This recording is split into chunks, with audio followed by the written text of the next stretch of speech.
हाँ तो गैस आपके भी पास ऐसा ब्लूटूथ है और आप ब्लूटूथ कनेक्ट कर रहे हो और ब्लूटूथ कनेक्ट होने के बाद अंदर से वॉइस आ नहीं रहा, तो क्या करें उसके लिए मैं आज के वीडियो में बताने वाला हूँ।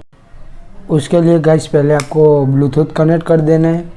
जैसे कि अभी हम ब्लूटूथ कनेक्ट कर रहे हैं, हमारे भी ऐसे ही प्रॉब्लम है कि वॉइस आ नहीं रहा, कनेक्ट हो रहा है। जैसे कि ये कनेक्ट हो गया, हम ब्लूटूथ में से वॉइस नहीं आ रहा, उसके लिए आपको यहाँ क्लिक करना है और ये जो ऑप्शन है इसको पहले ऑफ कर देना है यहाँ से।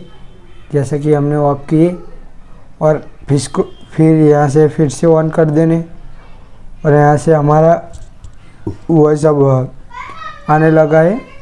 पहले चेक कर लेता हूँ मैं सॉन्ग बजा के वॉइस आ रहा है कि नहीं। और गैलरी में से हाँ कंप्लीट वॉइस अब आ रहा है। और आप यहाँ से कनेक्ट कर दे, फिर से